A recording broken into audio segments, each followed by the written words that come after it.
Trump yesterday signed an executive order to dismantle the Department of Education. Now, he doesn't have the legal authority to do it. And part of this, of course, is theater. But then the other part is they just start firing people. They create realities on the ground. They challenge the judiciary to stop them. They want to bring this to the Supreme Court. The Trump administration wants to see, essentially, if the Supreme Court will give them this unilateral power to essentially usurp the Congress's appropriation power. Here is Donald Trump. I mean, this is just so Stephen Miller. No, well, let's just do a quick of the signing order, just because it's so twisted that he's surrounded himself with children, as if this is a benefit for children. He did this before with the trans sports ban, where it was almost identical to the Tim Walz photo op where he was signing free school breakfast and lunch for children as opposed to scapegoating trans kids. Good-looking people here.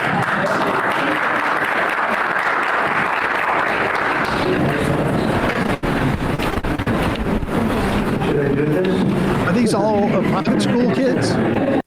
I don't know. That's a good question. Maybe charter school, but they're all signing mini executive orders. This is his shtick now, like when he made that kid the Secret Service agent. Yeah, authoritarian kitsch. Dress up like me.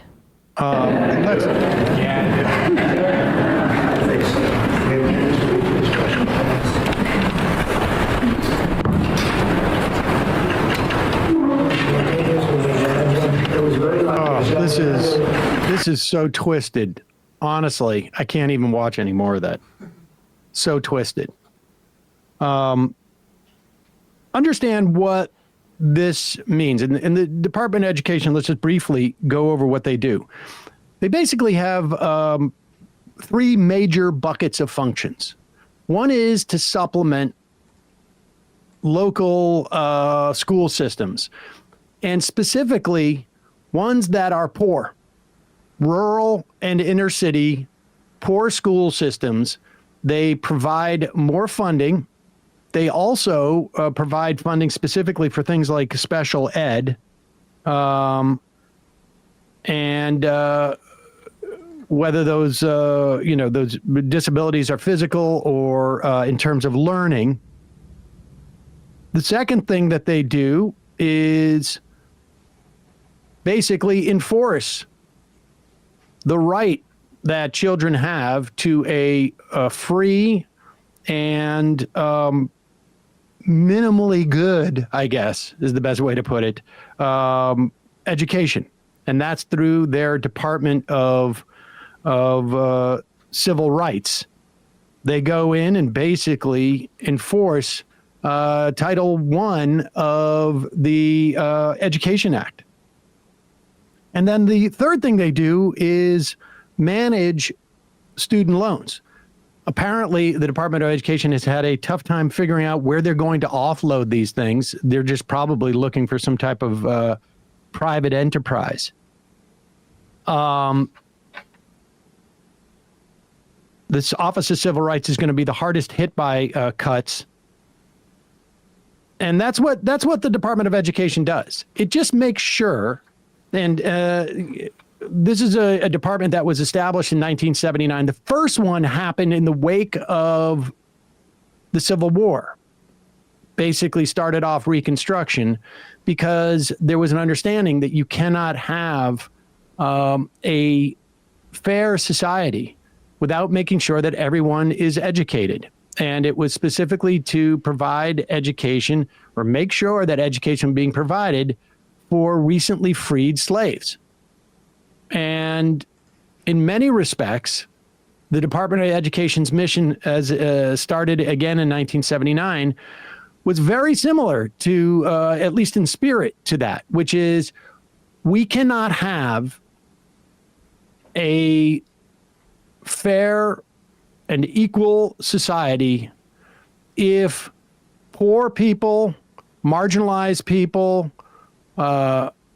kids with disabilities are not provided a a free and basic education. And that's been the mission of it. And that's why it's under assault here by the Republicans. And make no doubt about this. This has been a long-term project of the Republican Party. This is not, Donald Trump was just an obnoxious guy in New York. And decades before Donald Trump even became a presidential candidate, this was an agenda of the Republican Party. Here is Stephen Miller losing his, and he's a Homeland Security advisor, incidentally, losing his shit about the Department of Education. Well, as we know, the Department of Education here in Washington, D.C. is overwhelmingly staffed by radical left Marxist bureaucrats who are in every way hostile to Western civilization, hostile to American interests, and hostile to our founding document. Pause it for 1 second. I just want to make this clear. What he's talking about is the Department of Education makes sure that we do not discriminate against black, brown children and poor children. Because there is, in creating the Department of Education, this is what Congress had in the bill. No provision of a program administered by the secretary or by any other officer of the department shall be construed to authorize the secretary to exercise any direction, supervision, or control over the curriculum, program of instruction, administration, or personnel of any educational institution, school, or school system, over any accrediting, et cetera, et cetera. There's no involvement in the curriculum. Right. In terms of, inserting Marxism into it. It's just labor theory of value, yeah. But the decoding is that he's saying, and they're redirecting these resources to combating anti-Semitism. So when he says the word Western civilization, well, let's decode that. We are going to defund programs that help fill the gaps in poorer areas of this country or that help kids with disabilities to go towards suppressing free speech for the Zionist project. And that's how you square that circle where a white supremacist like Stephen Miller can support Israel. It's because they view that as an extension of Western civilization. And that's why those two things coexist. And his problem isn't with Marxists so much as it's with MLKists. Right, exactly. Left Marxist bureaucrats who are in every way hostile to Western civilization, hostile to American interests, and hostile to our founding documents and culture.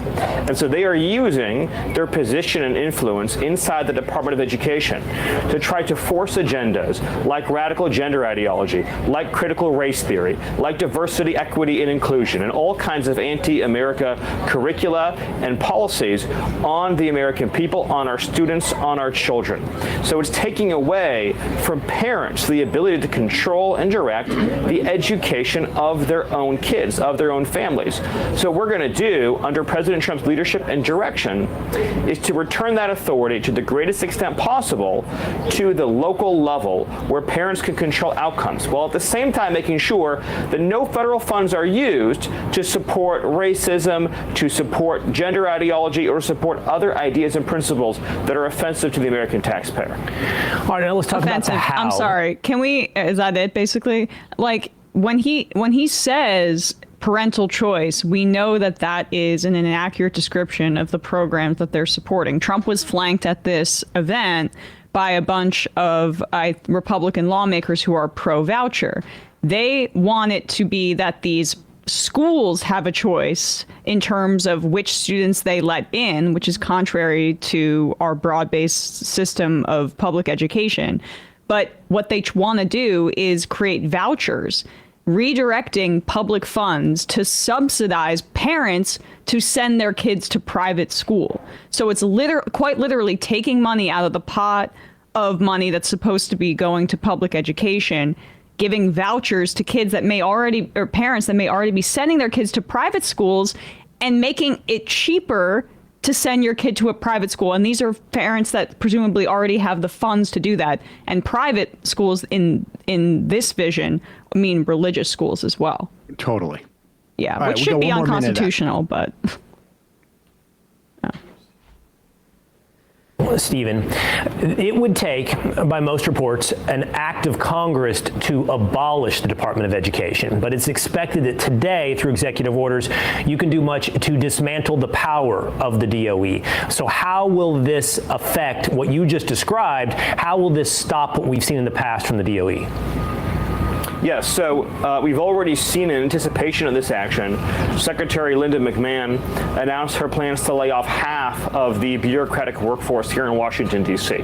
Obviously, those efforts are going to be scaled up, and so a major thing the president has full and complete control over is the federal workforce. Now, you mentioned a district court judge inevitably will try to interfere in that, but the president and the president alone has the authority to lay off federal workers, to decide how many people he needs to execute that mission. Congress has never set, this is an important point, Congress has never set an employment floor for the federal government or for departments of the government like the Department of Education. There's no floor. In other words, you don't have any minimum number of employees you have to have. So a big part of this is just shrinking that workforce down to its core minimal functions. And then working to give those funds over to states and over to communities and over to localities so they can direct how they're spent. But again, with So understand that in this instance, what you're talking about is a destruction of the mission of the Department of Education. And those bureaucrats he's talking about are the people who are charged with making sure that schools provide the services that they are obligated to provide under federal law.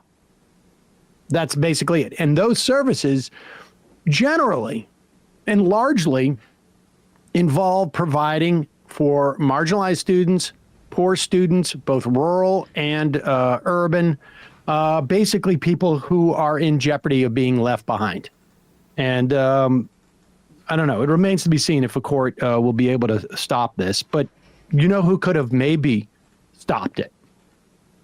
We'll talk more about Chuck Schumer later in the program. Hey, folks, don't forget to hit the subscribe button and check out our daily show. We do it every day at 12 p.m. Eastern for about 2.5 hours. We even take phone calls. You should check that out.